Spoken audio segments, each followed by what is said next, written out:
everyone. I'm Diana Capina, 62 years old from San Pablo City, Laguna. I just want to share you my experience upon taking this Guamera. For all you know, I'm a 5-year cancer survivor of ovarian cancer.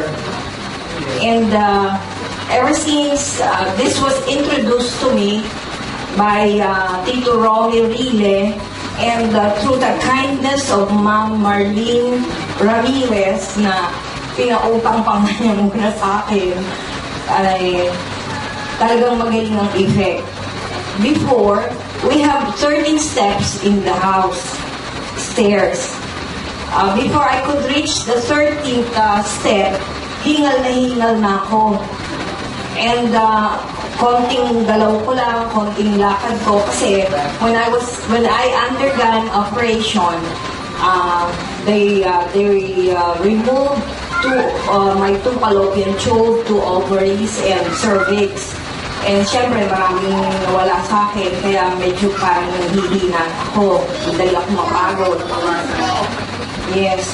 And since na tinitake ko na to, I feel very strong, energetic, and vigorous every day. Parang wala akong nararamdaman, and I could sleep soundly at night. At saka it normalizes and regulates my blood sugar and blood pressure and cholesterol.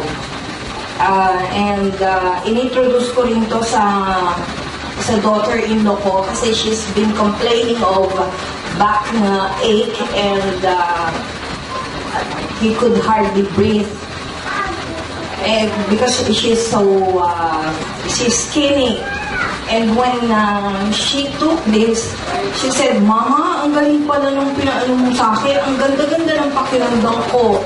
Sabi niya gano'n, wala na akong nararamdaman. Pero before, nung hindi pa siya nagtitake, sabi niya, "Mama, parang meron yata ditong maligno sa bahay niyo." Sabi ko, "Bakit?" Paano laki mas pagdibdib ko, tsaka parang to, nagpatingin ako sa albularyo, meron daw nakakubahaw na duwende sa ko. Sabi ko, kalokohan niya, maniniwala ka, uminom ka na lang nito. Sabi ko gano'n.